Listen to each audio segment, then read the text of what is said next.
Hello students, today I am going to explain about number of atoms in a unit cell. So in the last class I was explaining about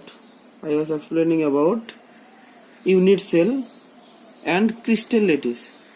So what is unit cell? Unit cell is a portion of a crystal lattice. And what is crystal lattice? Crystal lattice की स्फटिक lattice की स्फटिक lattice हल तुम्हार स्फटिक lattice আমি পাইছিলো যে স্ফটিকত কিছুমান কি অণু পরমাণু বা আয়ন থাকে যেবিলাকৰ ত্ৰিমাত্ৰিক ভাবে পুনৰাবৃত্তি ঘটি স্ফটিক lattice গঠন হয়। সো হেবিলাকৰে আমি এটা পিকচাৰ দিছিলো স্ফটিক লেটিসৰ পিকচাৰ দিছিলো আৰু ইউনিট সেলৰ পিকচাৰ দিছিলো। সেই ইউনিট সেলৰ ভিতৰত আমি যিকেইটা ইউনিট সেল পাইছিলো সেই ইউনিট সেল বিলাকৰ আমি পৰমাণু সংখ্যা গণনা কৰিম। So today our discussion about number of atoms in a unit cell. একক কক্ষত থকা পরমাণুর সংখ্যা গণনা। এটা একক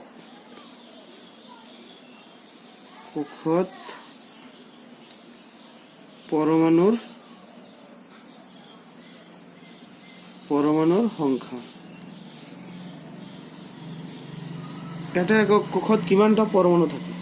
সেটার কারণে আমি যদি একটা ক্রিস্টাল লেটিসৰ পিকচার আঁকো, ক্রিস্টাল লেটিস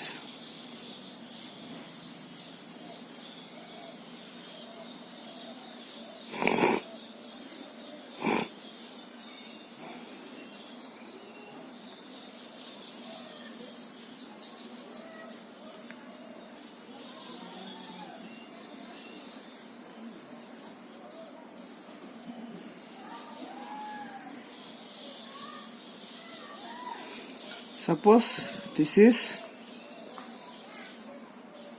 clear होना इतने लोगे।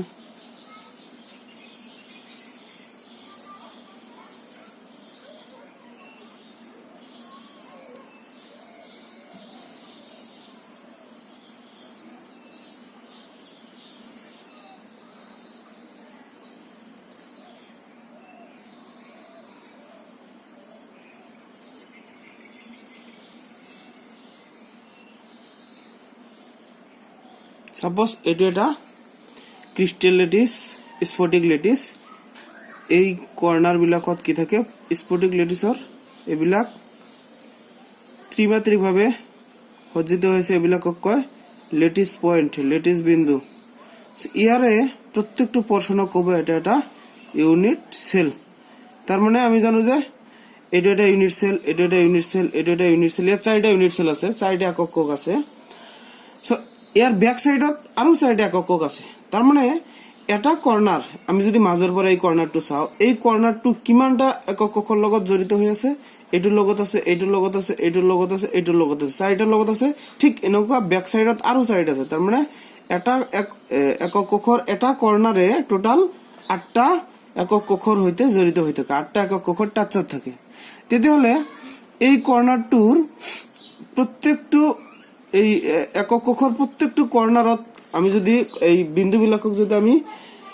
এক একটা এটম বুলি ভাবো, if we consider each of the lattice point at corner is a atom, then how many atoms will present at one unit cell? এটা একক কক্ষ তেতিয়াহলে এই গোটেইকেইটা 8খন চুকৰ পৰা কিমানটা তোমাৰ ইউনিট সেল আহিব। এটো যদি আমি চাও তেতিয়াহলে চুকৰ বৰঙনি কি প্ৰত্যেকটো চুকে 8টা বেলেগ বেলেগ একক কক্ষৰ সৈতে জড়িত হৈ আছে। তাৰ মানে এটা একক কক্ষত এই একক কক্ষটোত এই ইউনিট সেলৰ এই এটমটোৰ বা এই বিন্দুটোৰ কিমান অংশ তেতিয়াহলে থাকিব, 8টাৰ লগত যদি টাচ কৰি থাকে এটাৰ লগত থাকিব তাৰ 8 ভাগৰ 1 অংশ, 1/8 পোৰ্শন এটাৰ লগত থাকিব। তেতিয়াহলে আমি যদি প্ৰথমতে প্ৰিমিটিভ কিউবিক ইউনিট সেলৰ গণনা কৰো, প্ৰিমিটিভ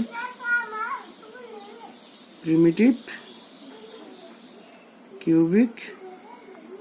ইউনিট সেল সৰল ঘনকীয় একক কোষ সৰল প্ৰিমিটিভ और সিম্পল কব পাৰা সৰল ঘনকীয় একক কোষ ইয়াৰ পৰা যদি আমি এটা সৰল ঘনক ইয়াৰ পৰা যদি আমি উলাই আনো এনেকুৱা হ'ব সাপোজ এটা একটা সরল ঘনক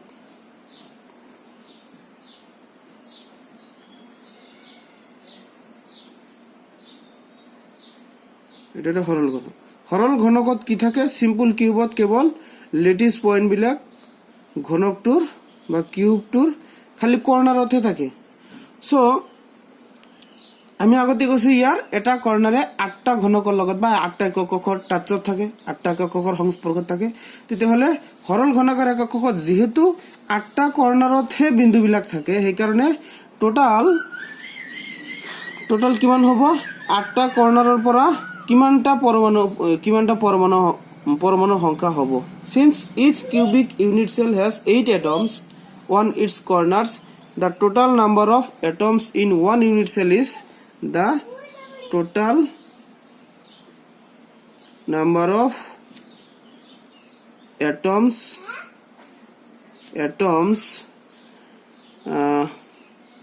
total number of atoms in one unit cell in one ইয়াৰ পৰা আমি এটাৰ বাহিৰ কৰিম in one unit cell কিমান হ'ব তাৰ মানে অসমীয়াত লিখিলে এটা একক কোষত থকা মুঠ পৰমাণুৰ সংখ্যা এটা একক কোষত থকা মুঠ পৰমাণুৰ সংখ্যা কিমান হ'ব আমি জানো ঘনকৰ 8টা কৰ্নাৰ থাকে সো প্ৰতিখন কৰ্নাৰৰ পৰা 8টা কৰ্নাৰ থাকে প্ৰতিখন কৰ্নাৰৰ পৰা কিমান অংশ কৈ আহিব 1/8 অংশ কৈ আহিব টোটাল কিমান হ'ব 1 হ'ব সো সৰল ঘনাকাৰ একক কোষত বা সিম্পল কিউবিক ইউনিট সেলৰ প্ৰিমিটিভ কিউবিক ইউনিট সেলত থকা মুঠ পৰমাণু সংখ্যা হ'ব 1 মুঠ পৰমাণু সংখ্যা হ'ব 1 সেনেকৈ আমি সৰল ঘনাকাৰ একক কোষৰ আমি পৰমাণু সংখ্যা গণনা কৰিলো এতিয়া আমি আহিম সৰল ঘনাকাৰ একক কোষ গল এতিয়া আহিম body centred cubic unit cell body centred cubic unit cell দেহকেন্দ্ৰীয় ঘনাকাৰ একক কোষ দেহকেন্দ্ৰিক ঘনাকাৰ একক কোষ এটোৰ যদি চাও কেনেকুৱা হ'ব এটোৰ আমি এটা পিকচাৰ আঁকি লৈছো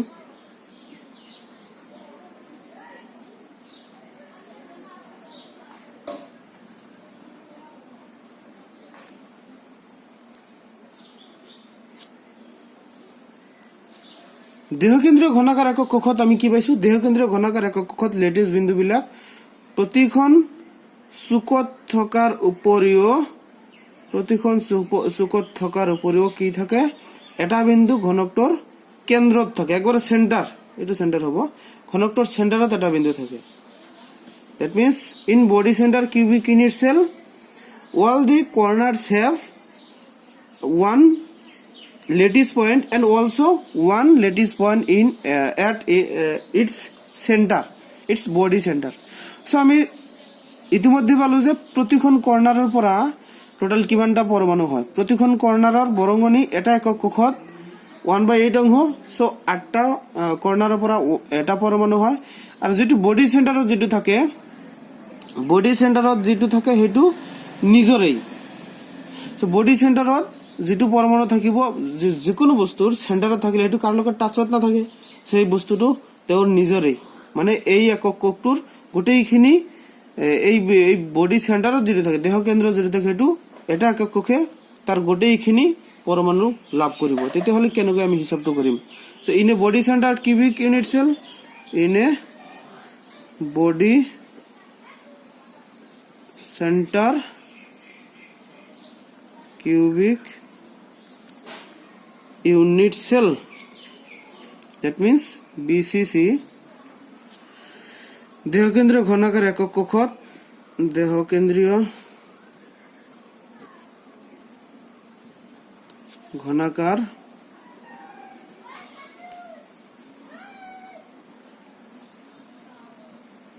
একক কক্ষত কি থাকিব দুই ধৰণৰ আমি পৰমাণু বিলাক পাম এক ধৰণে পাম কৰ্ণাৰৰ পৰা পাম আৰু পাম আমি কেন্দ্ৰৰ পৰা সো পৰমাণুৰ পৰা কেনেকৈ হ'ব 8 corners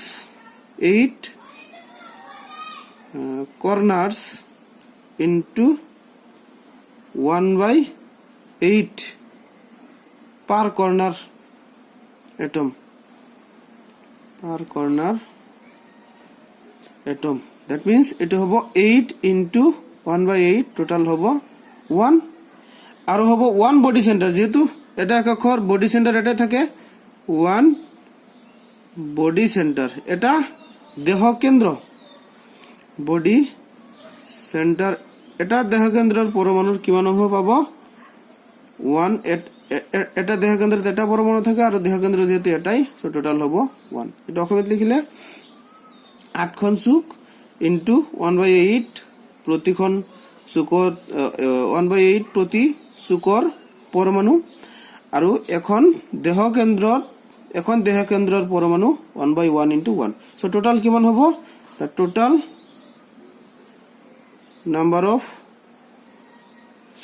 number of atoms per unit cell তার মানে এটা একক কক্ষত থকা মুঠ পৰমাণু সংখ্যা দেহকেন্দ্ৰ ঘনাকাৰ একক কক্ষত থকা মুঠ পৰমাণু সংখ্যা 1 + 1 = 2 তোমালোকে অসমীয়াত লিখিবা দেহকেন্দ্ৰ ঘনাকাৰ একত বা প্ৰতি একক কক্ষত থকা মুঠ পৰমাণু সংখ্যা 1 + 1 = 2 সো দেহকেন্দ্ৰীয় ঘনাকাৰ একক কক্ষত মুঠ পৰমাণু সংখ্যা এই দুটা এটো গল দেহকেন্দ্ৰীয় আৰু এটা আছে পৃষ্ঠকেন্দ্ৰীয় ঘনাকাৰ একক কক্ষ পৃষ্ঠকেন্দ্ৰীয় that means face centered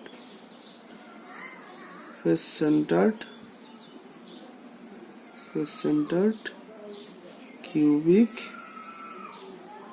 unit cell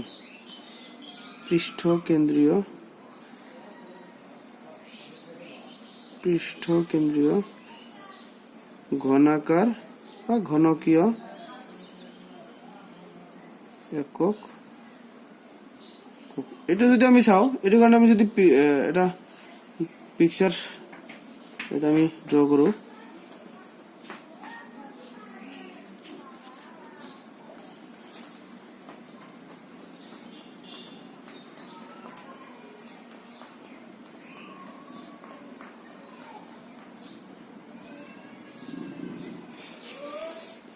ইয়াত কি থাকিব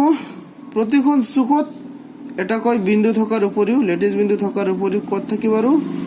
প্ৰতিখন পৃষ্ঠৰ কেন্দ্ৰ থাকিব সো লেফটৰ পৃষ্ঠ এইখনৰ কেন্দ্ৰত এটা থাকিব